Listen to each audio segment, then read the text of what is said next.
آگے بڑی اہم بات بیان فرماتے ہیں امام احمد رحمۃ اللہ علیہ، والسنت تفسر القرآن، سنت قرآن کی تفسیر کرتی ہے، سنت قرآن کی تفسیر کرتی ہے، اور سنت قرآن کی دلیل ہے۔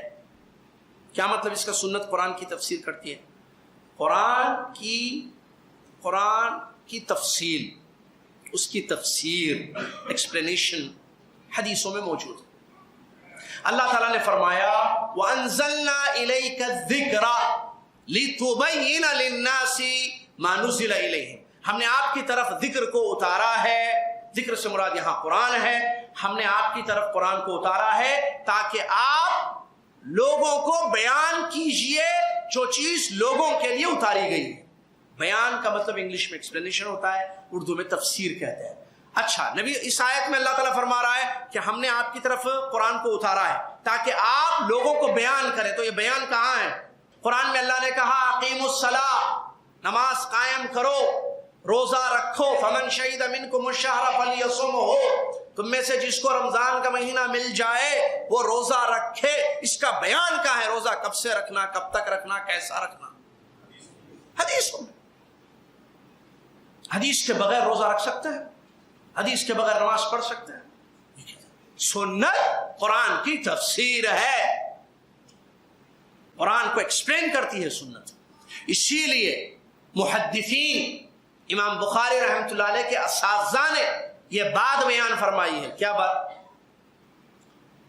قرآن کو سمجھنے کے لیے سنت کی زیادہ ضرورت ہے بنسبت یہ کہ قرآن کی ضرورت ہے۔ سنت کو سمجھنے کے لیے، قرآن کو سمجھنے کے لیے ہم زیادہ محتاج ہیں سنت کے بنسبت یہ کہ سنت کو سمجھنے کے لیے قرآن کی ضرورت ہے۔ سمجھ میں آئی بات؟ بغیر قرآن کے کیسے سمجھیں گے حدیث؟ اللہ نے فرمایا نماز پڑھو، کہاں ہے نماز کی تفصیل؟ اثر پڑھے؟ آپ لوگ اثر پڑھے؟ پڑھے نا؟ کتنے میں؟ امام کے پیچھے کہاں ہے قرآن میں 4 رکعت فرض ظہر؟ اثر کی نماز 4 رکعت کہیں ہے قرآن میں؟ ظہر کی نماز 4 رکعت ہے قرآن میں؟ سورج غروب ہونے کے بعد افطار کر رہے ہیں آپ لوگ، صحیح کر رہے غلط کر رہے؟ صحیح کر رہے، یا سحرن پہ کرنا یا اذان پہ؟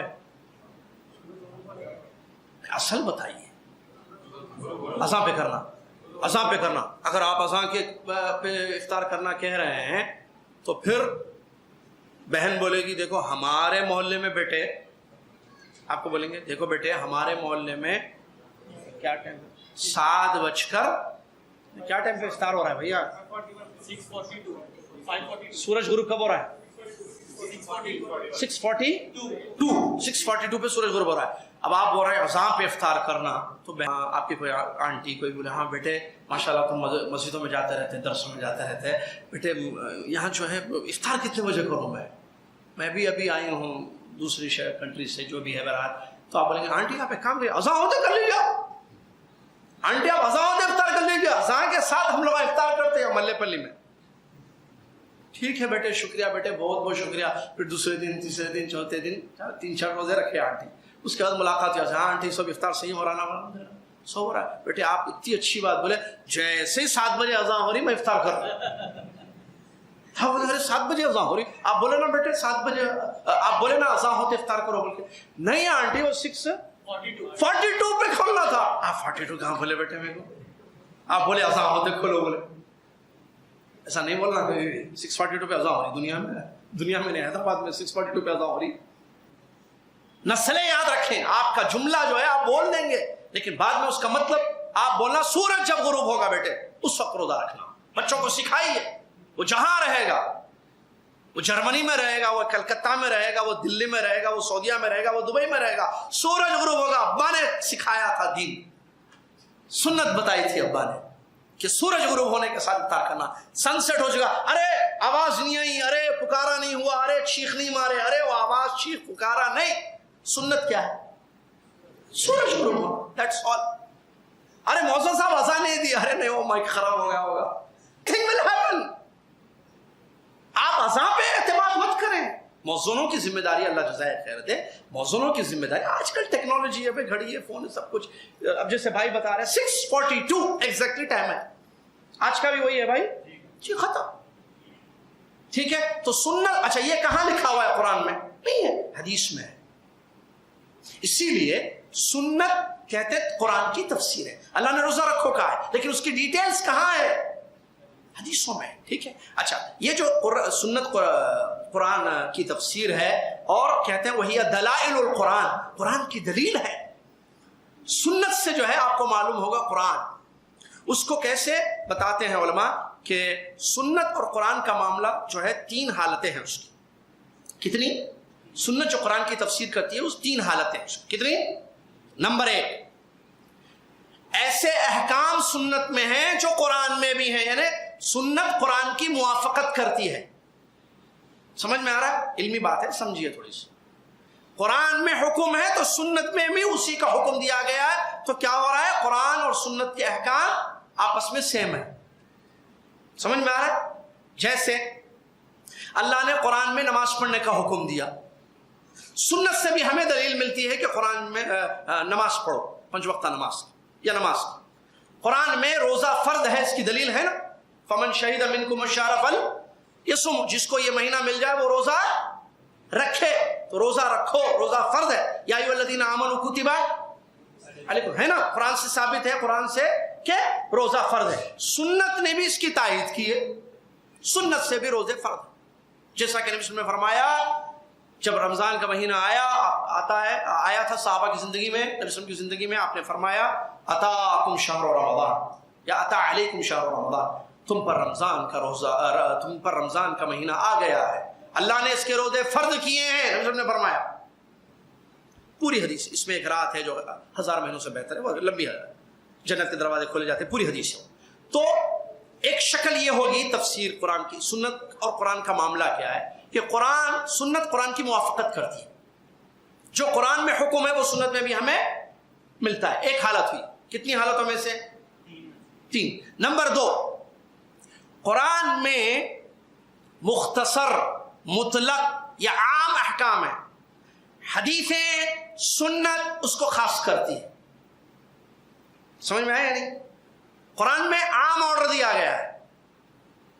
اب یہ اس کی تفسیر یا اس کو خاص کرنا حدیث میں اجمال ہے. قرآن میں بتاؤں گا، مثال اس کی دوں گا، مثال سے آپ جلدی سمجھ جائیں گے. قرآن میں عام کہا گیا ہے، اس کو کیسے اس کو خاص کیا گیا حدیث سے. مطلب نبی صلی اللہ علیہ وسلم نے بتایا کہ یہ جو عمومیت ہے، یہ جو شمولیت ہے وہ نہیں ہے، اس کا یہ مطلب خاص ہے. جیسے قرآن میں اللہ نے کہا چور والسارق والسارقۃ فاقطعوا ایدیہما، چوری کرنے والا مرد چوری کرنے والی عورت کے ہاتھ کاٹ دو. مجمل ہے یا مطلق ہے. ہاتھ کہتے ہیں عربی میں یہاں سے یہاں تک. اب اللہ نے قرآن میں کہا کہ چوری کرنے والے کا ہاتھ کاٹنا ہے. اب اس اطلاق کی تقیید حدیث میں ہے. اب ہاتھ کہاں سے یہاں تک، مطلب ہاتھ کاٹنا مطلب یہاں سے کاٹ دینا، کیونکہ یہ پورا ہاتھ ہوتا ہے عربی میں. ید کا مطلب یہ پورا ہاتھ. تو سنت نے آ کے بتایا، سنت جو تفسیر کرتی ہے اس کی شکل بتا، نہیں یہاں تک کاٹنا ہے، رس کہتے ہیں اس کو. ٹھیک ہے، سمجھ میں آیا؟ چلیے، ایسے ہی قرآن کی ایک آیت ہے سورہ آل عمران کی، جس میں اللہ تعالیٰ نے فرمایا الذین قال لهم الناس، سنیے، الذین قال لهم الناس ان الناس قد جمعوا لكم فاخشوهم، وہ لوگ جن سے لوگوں نے کہا تھا بے شک لوگ تمہارے لیے جمع ہو گئے ہیں، تم ان سے ڈرو. یہ لوگ کون سے لوگ ہیں؟ الذین، وہ لوگ، قال لهم الناس، جن سے لوگوں نے کہا، وہ لوگ جن سے لوگوں نے کہا. کیا کہا؟ کہ لوگ جمع ہو گئے ہیں تمہارے واسطے، ڈرو. تو ان کا ایمان بڑھ گیا اور انہوں نے کہا اللہ ہمارے لیے کافی ہے. تو میں بتا رہا تھا یہاں الذین قال لهم الناس، سورہ آل عمران کیا ہے؟ وہ لوگ جن سے لوگوں نے کہا تھا. تو لوگوں سے مراد کون ہے؟ ایمان والوں سے. اب اس کی تفسیر حدیث میں ہے. ناس مطلب عام لوگ. اب لوگ کون؟ وہ لوگ جن سے لوگوں نے کہا تھا کہ لوگ تمہارے لیے جمع ہو گئے، ان سے ڈرو تو ان کا ایمان بڑھ گیا۔ تو یہ لوگ کون مراد ہیں؟ تو بتاتے ہیں پہلے جو لوگ ہیں اس سے مراد ایمان والے لوگ ہیں، جن سے منافقوں نے، دوسرے جو لوگ ہیں، منافقوں نے کہا تھا کہ لوگ تمہارے لیے جمع ہو گئے، تو لوگ جو جمع ہوئے ہیں ان سے مراد کفار ہے۔ یہ سب عام کی خاصیت ہے، عام کو خاص کرنا ہے جو حدیثوں سے ثابت ہے، جو حدیثوں سے ثابت ہے۔ تو اس طریقے سے سنت کی ایک شکل، دوسری حالت یہ ہوتی ہے کہ سنت کیا کرتی ہے، قرآن میں اگر کوئی عام لفظ ہے تو اس کو خاص کر دیتی ہے، قرآن میں اطلاق ہے تو اس کو مقید کرتی ہے، مجمل ہے تو اس کو مخصص کرتی ہے، یا مجمل ہو تو اس کو بیان کرتی ہے، جسے میں نے ہاتھ وغیرہ کا بتایا ہے، ٹھیک ہے، ہاتھ وغیرہ کا میں نے بتایا۔ تیسری حالت یہ ہوتی ہے کہ ایسے احکام سنت سے ہمیں ثابت ہوتے ہیں جو قرآن میں موجود نہیں ہیں۔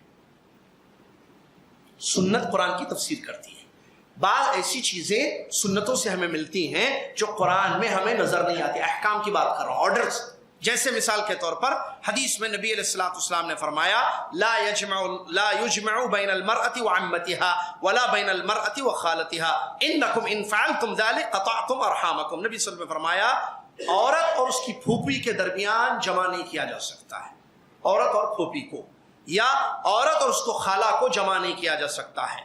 اگر تم لوگوں نے یہ کام کیا تو ایسی صورت میں تم نے رشتے کاٹ دیے۔ کیا مطلب جمع؟ یعنی آپ کسی لڑکی سے شادی کریں پھر پھوپھی سے شادی نہیں کر سکتے آپ۔ عورت اور پھوپھی یا عورت اور خالہ دونوں اکٹھے جمع نہیں ہو سکتے۔ تو یہ جو ہے مطلب سمجھ میں آ رہا نا، عورت اور پھوپھی اس کا ذکر قرآن میں موجود نہیں ہے، یا عورت اور اس کی خالہ اس کا ذکر قرآن میں موجود نہیں ہے، لیکن حدیث میں اس کا ذکر موجود ہے۔ لہٰذا ایسے احکام بھی ہمیں حدیثوں میں ملتے ہیں جو قرآن کی تفسیر میں آتے ہیں، جو قرآن میں تو ڈائریکٹ وہ احکام نہیں نظر آئیں گے آپ کو، لیکن حدیثوں میں وہ احکام ضرور آپ کو نظر آئیں گے۔ اسی طریقے سے اور بھی حدیث لا یقتل مسلم بکافر وغیرہ حدیثیں ہیں۔ تو بتانے کا مقصد کیا ہے یہاں پر کہ سنت قرآن کی تفسیر ہے، اس میں کوئی شک نہیں ہے، اور اس کی مختلف شکلیں ہوتی ہیں جو ہم نے آپ کے سامنے بیان